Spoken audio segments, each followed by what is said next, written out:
ꯑꯍꯥꯟꯕꯃꯛꯇꯗ ꯃꯤꯔꯦꯜꯒꯤ ꯃꯤꯡꯁꯦꯜ YouTube channel ꯑꯁꯤꯒꯤ ꯃꯥꯏꯀꯩꯗꯒꯤ ꯃꯌꯥꯝꯕꯨ ꯏꯀꯣꯛꯅꯣꯅ ꯇꯔꯥꯝꯅ ꯑꯣꯛꯆꯔꯤ꯫ ꯃꯌꯥꯝꯒꯤ ꯃꯐꯝꯗ ꯈꯨꯗꯣꯜ ꯇꯝꯖꯅꯕꯒꯤꯗꯃꯛ ꯁꯤꯔꯣꯏꯗ ꯑꯍꯤꯡ ꯋꯥꯔꯤ ꯑꯁꯤꯒꯤ 15 ꯁꯨꯕ ꯁꯔꯨꯛ ꯉꯁꯤ ꯄꯨꯗꯨꯅ ꯂꯥꯛꯆꯔꯦ꯫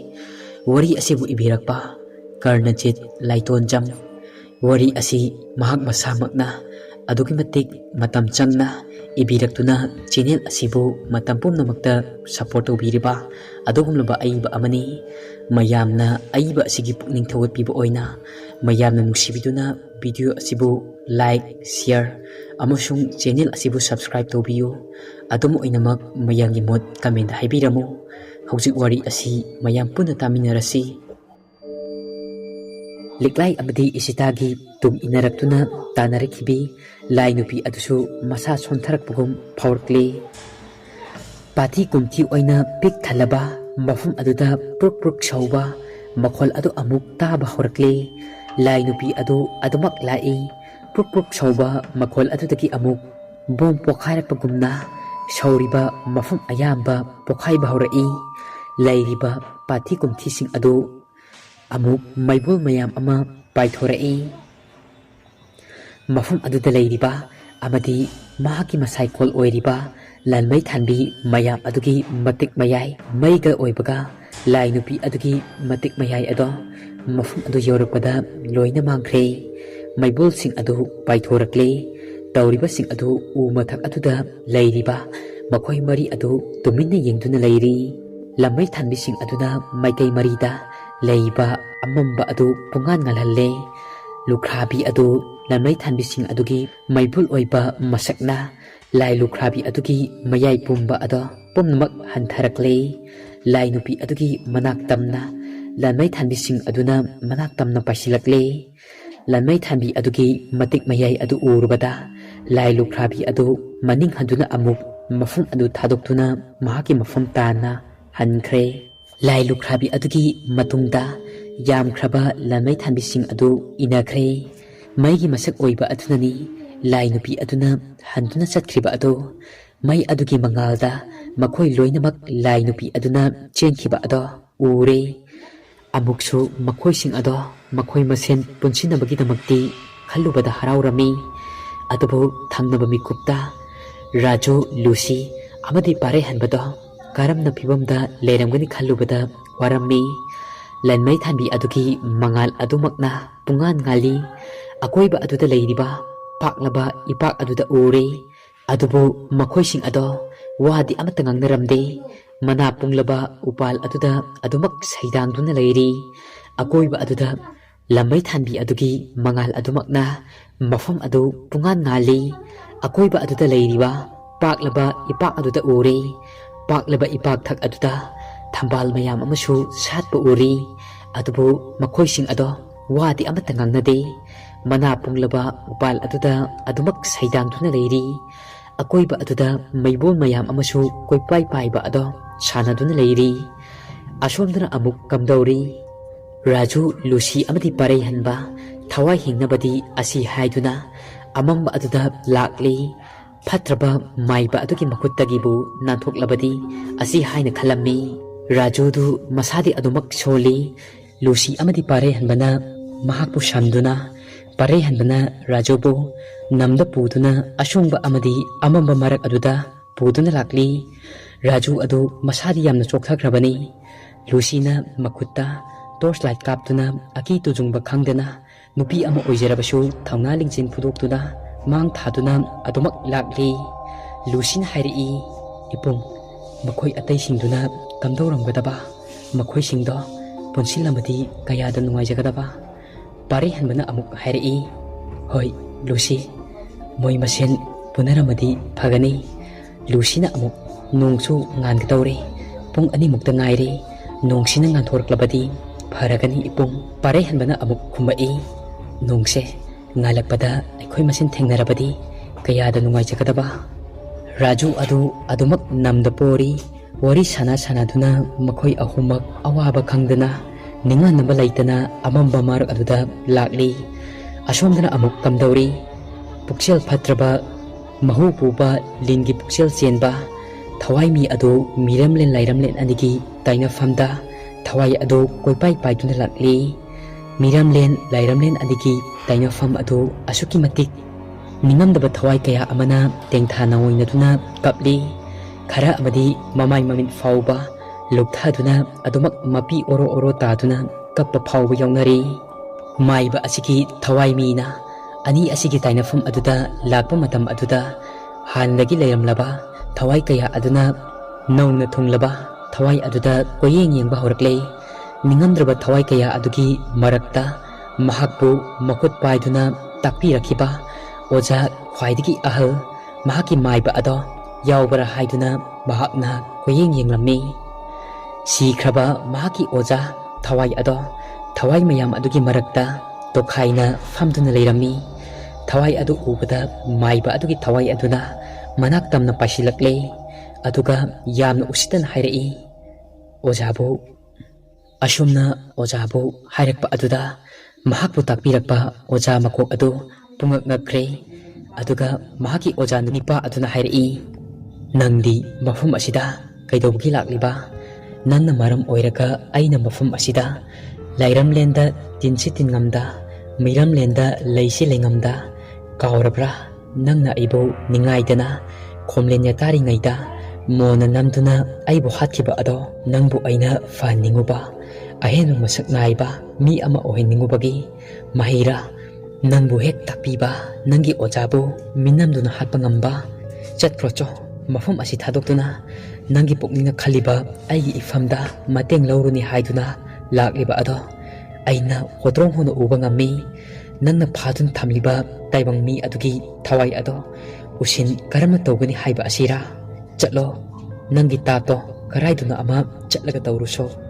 mafum asidadi chatnaba yaroi leiba kasingbi maiba phatraba aduna amuk hairai oja ai lanjare oja ai soikre aina ojagi mafamda tawkibasing ado ai yamna ningamlaktre aigi pokningi wa khanglaba ojana aigi iteng ase amukta pangbiyu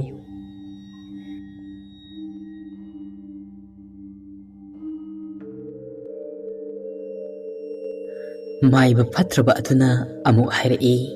oja ai lanjare ai soikre aina ojagi mafamda tawkibasing ado ai yamna ningamlaktre aigi pukningi wa khanglaba ojana aigi iteng asibu amukta pangbiyu asumna hairakpa aduda thawai adu asuki matik sauningkre aduna thina amuk serai taningde amata chatprocho thadokduna mafum ase hairamlaga thawai adu mangkre ningamdaba thawai mayam adugi marakta phatraba thawai adu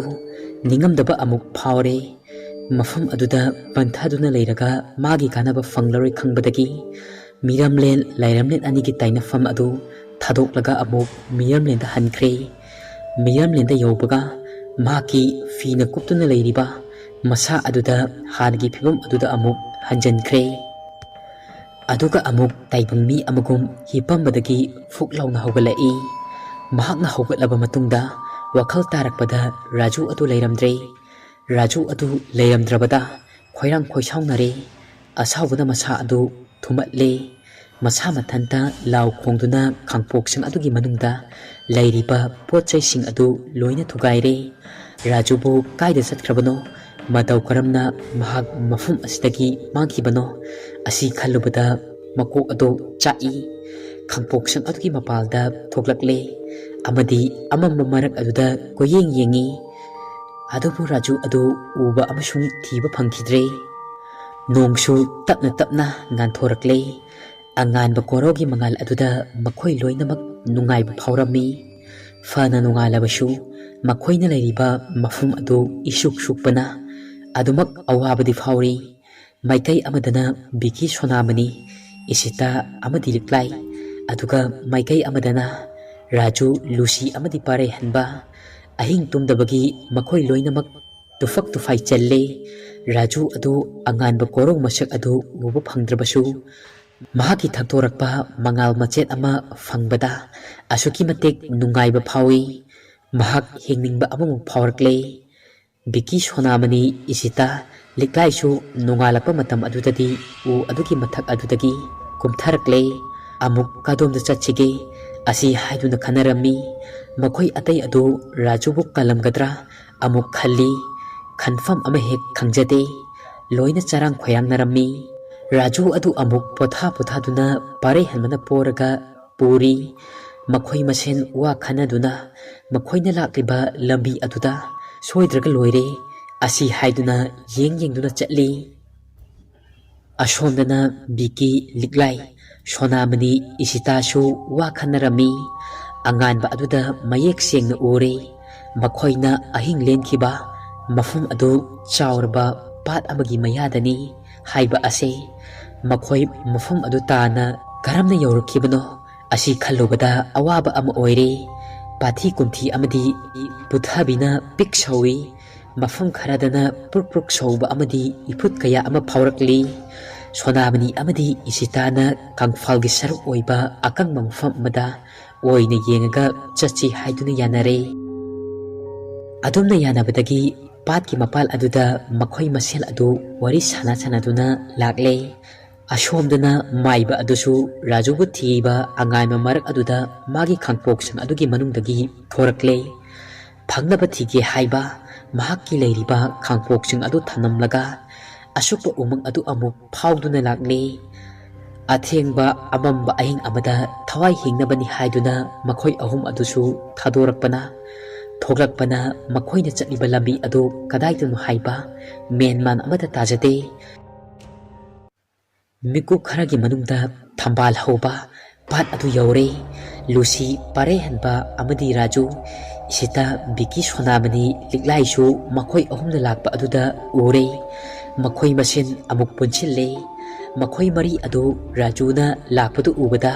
ꯍꯔꯥꯎꯕꯅ ꯉꯝꯈꯩ ꯂꯩꯈꯤꯗ꯭ꯔꯦ꯫ ꯍꯧꯖꯤꯛꯇꯤ ꯃꯈꯣꯏꯁꯤꯡ ꯑꯗꯨ ꯔꯥꯖꯨꯕꯨ ꯐꯠꯇ꯭ꯔꯕ ꯃꯥꯏꯕ ꯑꯗꯨꯒꯤ ꯃꯈꯨꯠꯇꯒꯤ ꯀꯜꯂꯦ ꯈꯟꯕꯗ ꯍꯔꯥꯎꯖꯔꯝꯃꯤ꯫ ꯔꯥꯖꯨꯁꯨ ꯃꯈꯣꯏ ꯃꯌꯥꯝ ꯄꯨꯟꯅ ꯎꯕ ꯑꯗꯨꯗ ꯋꯥꯈꯜ ꯅꯨꯡꯉꯥꯏꯖꯔꯦ꯫ ꯑꯋꯥꯕ ꯄꯣꯠꯂꯨꯝ ꯑꯃ ꯀꯣꯛꯊꯣꯡ ꯁꯥꯗꯨꯅ ꯄꯨꯔꯝꯕ ꯑꯗꯨꯁꯨ ꯍꯧꯖꯤꯛꯇꯤ ꯄꯨꯡꯌꯥꯡ ꯌꯥꯡꯂꯦ꯫ ꯂꯤꯛꯂꯥꯏꯅ ꯍꯥꯏꯔꯛꯏ, ꯑꯩꯈꯣꯏ ꯃꯐꯝ ꯑꯁꯤꯗ ꯑꯃꯨꯛ ꯄꯨꯟꯅ ꯎꯅꯔꯦ꯫ ꯑꯁꯤ ꯍꯥꯏꯕꯕꯨ ꯑꯩꯈꯣꯏꯅ ꯃꯇꯧ ꯀꯔꯝꯅ ꯂꯝꯕꯤ ꯍꯧꯔꯛꯈꯤꯕ ꯖꯤꯡꯇꯥꯏ ꯈꯨꯟꯒꯤ ꯈꯨꯟꯖꯤꯜ ꯑꯗꯣ ꯀꯔꯝꯅ ꯌꯧꯒꯅꯤ? ꯄꯥꯔꯩꯍꯟꯕꯅ ꯍꯥꯏꯔꯛꯏ, ꯍꯧꯖꯤꯛꯇꯤ ꯑꯩꯈꯣꯏ ꯑꯃꯠꯇ ꯑꯣꯏꯅ ꯄꯨꯟꯁꯤꯜꯂꯕꯅꯤꯅ ꯑꯗꯨꯒꯤ ꯊꯣꯏꯅ ꯋꯥꯅꯤꯡꯉꯥꯏ ꯂꯩꯇ꯭ꯔꯦ꯫ ꯊꯣꯛꯑꯕ ꯑꯃ ꯂꯥꯛꯆꯔꯁꯤꯅꯤ꯫ ꯑꯩꯈꯣꯏ ꯍꯧꯖꯤꯛꯇꯤ ꯍꯟꯅꯕ ꯇꯧꯔꯁꯤ꯫ ꯇꯨ ꯑꯥꯗ ꯎꯔꯤꯕ ꯈꯣꯡ ꯂꯝꯕꯤ ꯃꯆꯥ ꯑꯃ ꯎꯔꯤꯁꯦ ꯑꯁꯤꯗ ꯍꯟꯈ꯭ꯔꯁꯤ꯫ ꯂꯨꯁꯤꯗꯤ ꯑꯀꯣꯏꯕ ꯑꯗꯨꯗ ꯌꯦꯡꯉꯤ ꯑꯗꯨꯒ ꯌꯥꯝꯅ ꯄꯥꯈꯠꯅ ꯍꯥꯏꯔꯛꯏ, ꯑꯩꯈꯣꯏ ꯃꯐꯝꯁꯦ ꯊꯥꯗꯣꯛꯇꯨꯅ ꯌꯥꯝꯅ ꯊꯨꯅ ꯆꯠꯅꯕ ꯇꯧꯁꯤ꯫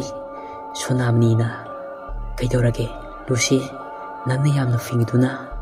ꯂꯨꯁꯤꯅ ꯑꯃꯨꯛ ꯍꯥꯏꯔꯛꯏ, ꯏꯄꯨꯡ ꯆꯠꯅꯕ ꯇꯧꯔꯁꯦ꯫ ꯃꯐꯝ ꯑꯁꯦ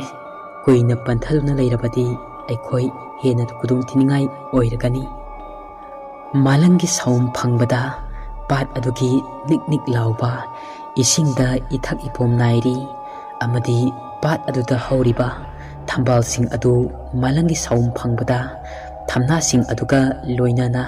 ꯏꯊꯛ ꯏꯄꯣꯝ ꯅꯥꯏꯔꯤ꯫ ꯂꯤꯛꯂꯥꯏꯅ ꯍꯥꯏꯔꯛꯏ, ꯑꯗꯣ ꯏꯇꯥ ꯂꯨꯁꯤ, ꯃꯔꯝꯗꯣ ꯑꯃꯨꯛꯇ ꯍꯥꯏꯔꯛꯑꯣ, ꯑꯩ ꯌꯥꯝꯅ ꯈꯪꯅꯤꯡꯉꯤ꯫ ꯂꯨꯁꯤꯅ ꯍꯥꯏꯅꯤꯡꯗ ꯃꯌꯥꯝ ꯑꯗꯨꯒꯤ ꯃꯐꯝꯗ ꯍꯥꯏꯔꯛꯏ, ꯑꯩꯈꯣꯏꯅ ꯂꯩꯔꯤꯕ ꯄꯥꯠ ꯑꯁꯦ ꯀꯩꯑꯣꯏꯕꯤ ꯄꯥꯠ ꯀꯧꯏ꯫ ꯄꯥꯠ ꯑꯁꯤꯒꯤ ꯏꯁꯤꯡ ꯊꯛꯂꯨꯕ ꯅꯨꯄꯤ ꯑꯃ ꯀꯩ ꯑꯣꯛꯅꯈꯤꯕꯒꯤ ꯋꯥꯔꯤ ꯂꯩ꯫ ꯀꯔꯤꯒꯨꯝꯕ ꯇꯥꯏꯕꯪ ꯃꯤ ꯑꯃꯅ ꯃꯐꯝ ꯑꯁꯤꯒꯤ ꯏꯁꯤꯡ ꯊꯛꯂꯨꯔꯕꯗꯤ ꯀꯩ ꯑꯣꯟꯕ ꯅꯠꯇ꯭ꯔꯒ ꯑꯋꯥꯐꯝꯗ ꯇꯥꯏ ꯑꯁꯤ ꯍꯥꯏꯗꯨꯅ ꯊꯥꯖꯅꯕꯤ ꯂꯩ꯫ ꯁꯤꯔꯣꯏꯁꯤꯡꯒꯤ ꯅꯥꯄꯣꯝꯗ ꯊꯝꯕꯥꯜ ꯍꯧꯕ ꯃꯐꯝꯗꯤ ꯑꯁꯤ ꯈꯛꯇꯅꯤ꯫ ꯑꯗꯨꯅ ꯃꯌꯥꯝ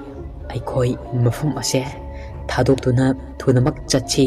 ꯃꯐꯝ ꯑꯁꯤꯗ ꯀꯩ ꯂꯩ ꯑꯃꯗꯤ ꯃꯩꯕꯨꯜꯒꯤ ꯃꯁꯛ ꯑꯣꯏꯔꯕ ꯂꯥꯟꯃꯩ ꯊꯥꯟꯕꯤ ꯀꯌꯥ ꯑꯃꯗꯤ ꯂꯤꯟꯁꯨ ꯃꯔꯥꯡ ꯀꯥꯏꯅ ꯂꯩ꯫ ꯂꯨꯁꯤꯅ ꯑꯗꯨꯝꯅ ꯍꯥꯏꯔꯛꯄ ꯑꯗꯨꯗꯗꯤ ꯃꯌꯥꯝ ꯑꯗꯨ ꯈꯣꯡꯀꯥꯞ ꯈꯔ ꯊꯨꯅ ꯆꯠꯅꯕ ꯍꯣꯠꯅꯔꯤ꯫ ꯔꯥꯖꯨ ꯑꯗꯨ ꯍꯟꯗꯛꯃꯨꯛꯇꯤ ꯁꯣꯅꯥꯃꯅꯤꯅ ꯅꯝꯗ ꯄꯨꯈꯠꯇꯨꯅ ꯄꯨꯔꯦ꯫ ꯅꯨꯡꯁꯤꯠꯁꯨ ꯄꯥꯠꯀꯤ ꯃꯄꯥꯟ ꯑꯣꯏꯕꯒ ꯂꯤꯔꯤ ꯂꯤꯔꯤ ꯁꯤꯠꯂꯤ꯫ ꯊꯝꯕꯥꯜꯁꯤꯡ ꯑꯗꯨꯁꯨ ꯍꯥꯏꯅ ꯍꯨꯝꯅ ꯁꯥꯟꯅꯔꯤ꯫ ꯄꯥꯠ ꯃꯄꯥꯜꯁꯤꯡ ꯑꯗꯨ ꯇꯨꯝꯅꯧ ꯌꯥꯝꯅ ꯍꯧꯏ꯫ ꯑꯗꯨꯅ ꯏꯁꯣꯡ ꯁꯣꯡꯉꯤ꯫ ꯀꯥꯏꯗ ꯀꯔꯤ ꯂꯩ mayek sengna songanbana udre. Makhoi mayam aduna chatlibadu pat adugi lairai mapandani. Mayam adu akoiba aduda kari leike haiduna mit nakongsinna cheksina chatli. Pat adugi mapalda sarang sangu mayam amasu koipai paiduna sanari. Marak marakta machu mamen changlaba kura kharasu paiduna sarangi marak aduda sanari. Thambal adugi leikhok amadi leibaka tainaba mahaki makhongsing aduda lit kharasu marai taduna yetuna sanari. Patki mapalda chatliba taibang mising adugi samin phangbada linsing adusu makhoina chatliba maikairom aduda linsing ado thambal leikhok aduda yetnaduna adumak chatli. Linsing adugi marakta kharau amasu lilabobsing adugi matung inaduna tapna inarakli. Ising aduna lubaga linsing aduna chatpa adu mayek sengna ui haiba yai. Lairai mapal aduda chatliba makhoising adu ising aduda lenlai haibagi samin khajik phauba khanglamde. Songa songe makhoising adusu mafam marang amata ikhang khangde. Linsing aduna hek kangphan aduda kakatlaga chikke tawusu hek mangamde. Maramdi makhoi masen adu amaga ningai sangdanarami. Amaga yesinaduna khatnaduna khi kamnaduna lay. Lilabobsing adugi marakta amuk sangsinduna kharau adusu yaukhre. Makhoi masen khatnaringai aduda pat adugi lairai mapalda chatliba makhoising aduti phanayamna pat adugi saruk loisilakle. Umangi saruk adu amuk haurak-tore. Asomdana lai fatraba sanaba haikap lekap haiba laiba kasingbi maiba nipa adusu rajubo magiba adu thiba leplamde. Rajubo mafum aduda lairamdabase mabu kanbinaba mi kharadi lakle haibase masada phawrami. Nathokpasu ngamlaroidaba thauna mayeng taraba mahakna mafum adudagi masa mathanta nathokduna chatpa haibase oithoktabani. Achacha lakchaida aigi ponda phajinduna thamba cheklasa